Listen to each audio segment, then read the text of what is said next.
Some things have actually changed within my personal settings as well as the settings in the game that you may or may not be aware of. And with the new Warzone game mode coming out, I'm sure there's a lot of you who are new to the scene that are wondering the same thing. What are the best settings to use? And if you're new around here and you want to make your way back to the channel, consider subscribing today. Join Turbo Nation, make it official, and turn on notifications. All right, so let's just get into the video. So we're going to start off with my button layout preset. I have it at tactical flip. This is a setting that I've always used in almost any Call of Duty that's came out that offers this setting. Now, the reason why is because instead of aiming down sights with my L2 and shooting with my R2, I'm going to be using the L1 and the R1. Now, the reason behind this is because it's a lot more responsive. It's a lot more natural as well as far as finger placement goes on the controller. Also, one thing to note is that R3 is for crouch, prone, and slide. So this will enable you to crouch, prone, and slide around the map without having to take your thumb off of the joystick.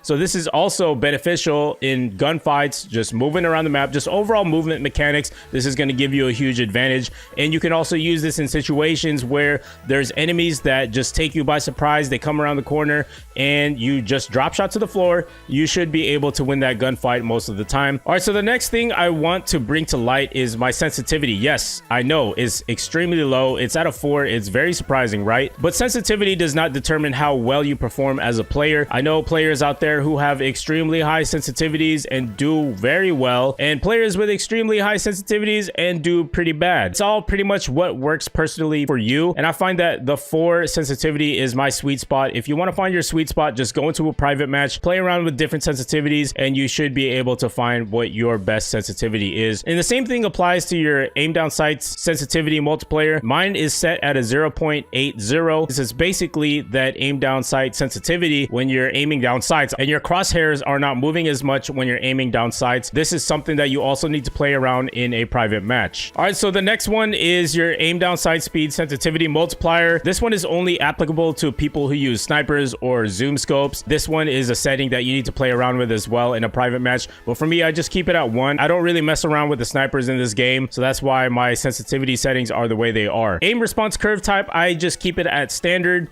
I've tried the linear and dynamic, and I felt that standard was the best way to go for me, as well as most other players out there. And if I can recall, pro players also use this setting as well. So with controller vibration, I have this disabled. I've always had this setting off for all Call of Duties. This allows me to save battery on my controller as much as possible. It adds more distraction when I'm aiming down sights and I'm engaging in a gunfight and I'm being shot at. My controller vibrates and it just throws my shot off. So I pretty much want to optimize the focus of my gunfights as much as possible. Again, with aim assist, I'm keeping it at standard. I have messed around with the different aim assist modes and I feel that standard worked best for me. For weapon mount activation, I keep this at double tap aim down sight. All right, for weapon movement exit, I just keep it at disabled. All I have to do is just release the aim down sights button and I'm good to go. This is a much better option, especially if you're trying to flee from a gunfight and they're coming after you. It definitely does give you less of a problem to worry about. All you have to do is just release that aim down sight button and you're good to go. Aim down sight behavior is going to be hold. This is pretty much a standard for all Call of Duties. Equipment behavior is the same thing at hold, and use and reload behavior. So this is a new setting that you might consider changing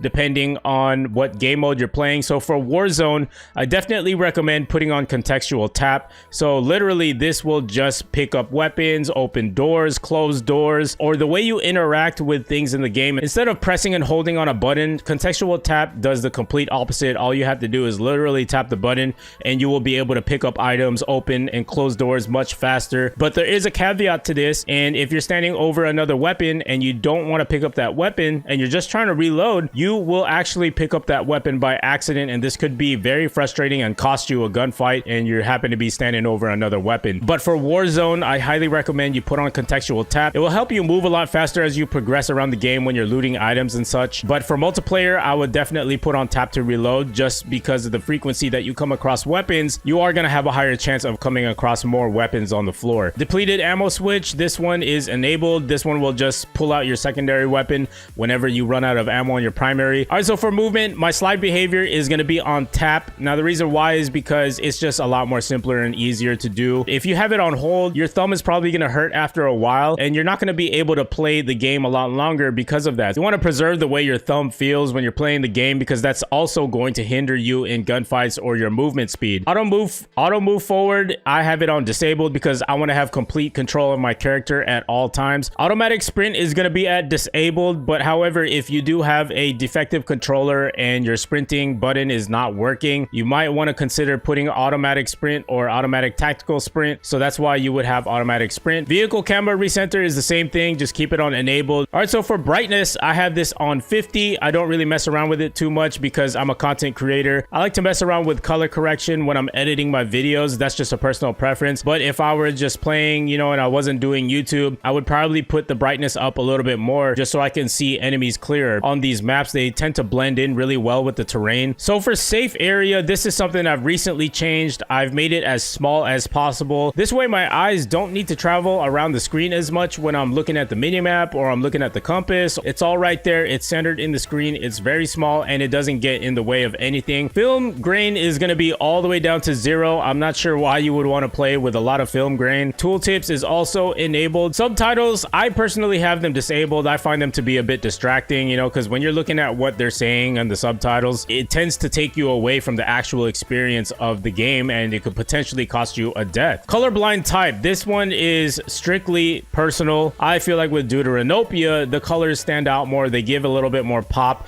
and it does actually help make enemies more visible. That's why I have it on here, even if I'm not colorblind. You know, you could mess around with this settings and see which one's best for you, but as you can see, disabled is just completely grayed out. It's completely flat, but having it on Deuteranopia definitely, in my eyes, makes all the colors pop a little bit more. That's why I have it on that. All right, colorblind target, I have it set on both. This is going to give you another colorblind filter all over the world and on your heads up display. So again, this is going to help you see enemies a lot better and clearer. Now, as you can see, there is really a difference between having it on and off. So this is with both and then having it off. As you can see, it goes back to that flat type of look to it.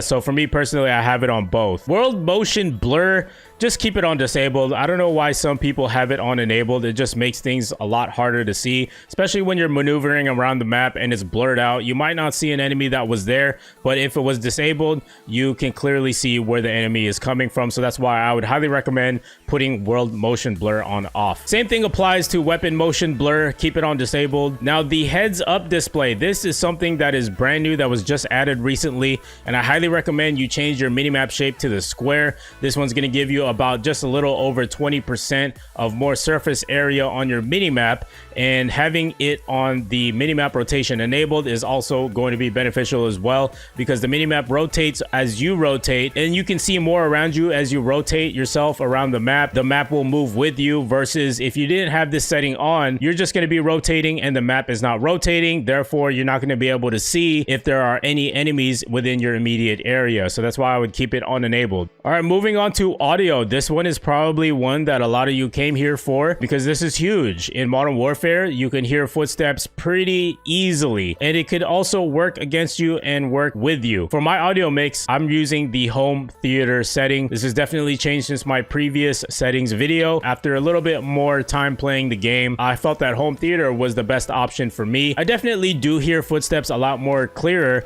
and I can tell which direction they're coming from. It's almost like a surround sound type of thing. So that's why I have it set to home theater, and something you should consider using if you haven't tried that yet. Master volume, I have it all the way up at 100 so that I can hear everything that's going on in the game. And for music volume, I have it all the way down to 0, again because I am a content creator, and at the same time, when matches are about to end, they do play a little bit of some music just to add to the theatrics of the game. And I don't really care for that, because I want to be able to concentrate on what I'm doing. I want to be able to concentrate on what I'm doing and hearing for footsteps if needed. Dialogue volume is going to be kept all the way at 100. I do want to hear all the call outs within the map. So this is when your character says that there's an enemy at the window or there's somebody crossing the street. You know, this is definitely going to be beneficial for alerting you of where to turn your attention to when they do these dialogue call outs. Effects volume is also the the same thing, kept at 100. This is definitely going to be the footstep sound, and you want to keep that all the way at 100 so that you're constantly aware of where these enemies are coming from by hearing their footsteps, or when they do things like reload their weapon, pick up a weapon. All these things in the game that are sound effects, you definitely want to turn it all the way up. Juggernaut music, I don't even really care for the Juggernaut that much, but if I were to have it, I guess I would have it at disabled. Hit marker sound effects, I'm keeping it at classic. That's just my preference. I've been playing Call of Duty since Modern Warfare 2, so having the classic on definitely gives me those classic vibes. But you know, it's all personal preference at the end of the day. You can use whatever you want to. Voice chat volume is 100, microphone volume is 100. You know, these are things that don't really matter as far as helping you win gunfights or having the advantage over your enemies. I hope you found this settings video helpful, and if you did, consider leaving a like and subscribing if you want to make your way back to the channel, and don't forget to turn on notifications so you never miss a future video, and I will see you guys in the next video. Peace.